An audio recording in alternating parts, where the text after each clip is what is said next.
Dengan mengucap sumpah jabatan dan menandatangani janji amanat, Sudaryono resmi menjabat sebagai Kepala BKN menggantikan posisi Nanik S. Deang. Kita awali dengan informasi pertama. Pemirsa, informasi pertama terkait dengan Presiden Prabowo yang resmi melantik Wakil Menteri Pertanian Sudaryono untuk mengemban amanat baru sebagai Kepala Badan Gizi Nasional. Prosesi pelantikan berlangsung di Istana Negara yang dihadiri sejumlah jajaran Menteri Kabinet Merah Putih.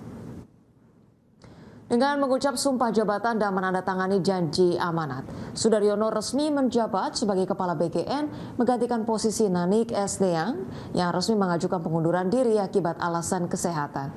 Keputusan Presiden Prabowo memilih Sudaryono didasari atas rekam jejaknya yang telah terlibat aktif sejak awal dalam perumusan konsep serta pembahasan teknis eksekusi program makan bergizi gratis.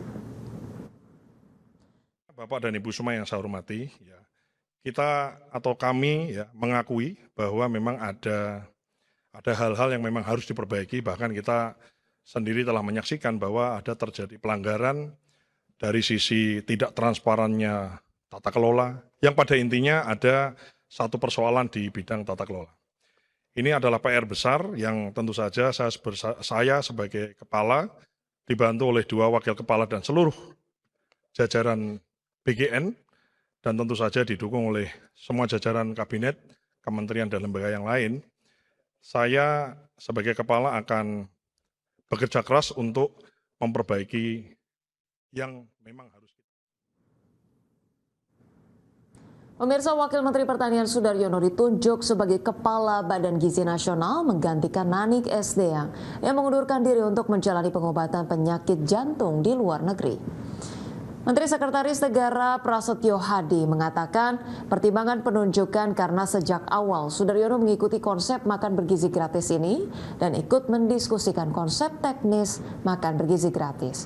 Selain itu, sebagai Wamentan, selama ini Badan Gizi yang kegiatannya adalah memberikan makanan bergizi terlepas dari tugas Sudaryono di kementerian, seperti sumber bahan baku pangan selama ini yang disupport dan ditopang oleh Kementan dalam satu sistem.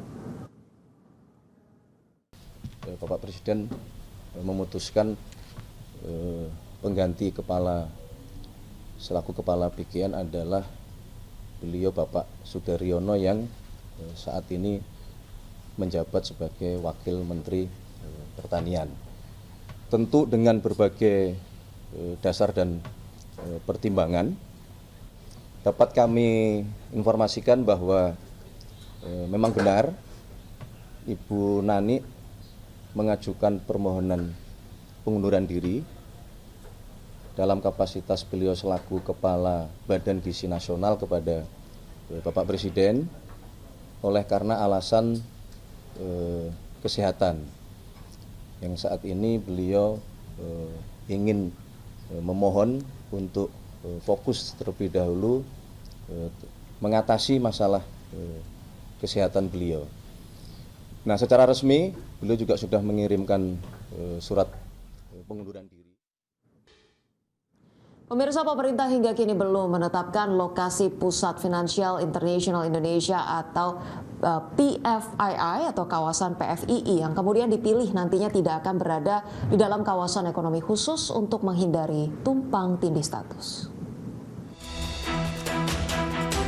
Menteri Keuangan Purbaya Yudhisadewa mengungkapkan pemerintah belum menetapkan lokasi Pusat Finansial Internasional Indonesia atau PFII. Adapun sesuai Undang-Undang PFII, kewenangan penetapan lokasi berada di tangan Menteri Keuangan. Meski demikian, keputusan baru akan diambil setelah tim melakukan evaluasi terhadap seluruh usulan yang masuk. Menurut Menteri Keuangan, jika terdapat usulan lokasi PFII yang berada di kawasan ekonomi khusus, nantinya status KEK tersebut dapat diubah untuk menghindari tumpang tindih status antara KEK dan PFII. Selain itu, lokasi PFII juga harus memiliki infrastruktur yang memadai atau mudah dikembangkan serta mampu menarik minat investor asing. Itu kan di undang-undang tuh Menteri Keuangan yang menentukan pada akhirnya. Menteri Keuangan yang menentukan pada akhirnya. Tapi nanti kita lihat yang proposal masuk seperti apa. Sekarang sih belum menentukan yang mana. Apakah kura-kura Bali saya nggak tahu. Itu saya tahu kura-kura ninja. Terus Kura-kura ada KEK, KEK nggak masuk katanya. Tapi begini, nanti tergantung proposal yang paling baik seperti apa. Kalau ada KEK kan bisa dibubarin KEK-nya. Kira-kira begitu kan. Jadi bukan halangan juga. Tapi pada dasarnya kita akan lihat yang terbaik seperti apa. Yang jelas di situ harus infrastrukturnya bisa dibangun dengan mudah atau sudah ada sebagian dan tempatnya menarik bagi investor asing yang banyak duit untuk datang. Menteri Keuangan Purbaya menargetkan operasional Pusat Finansial Internasional Indonesia dapat realisasi pada tahun ini. Percepatan tersebut didorong oleh tingginya permintaan di tengah ketidakpastian ekonomi global. Jakarta, Rarjo Patmo, IDX Channel.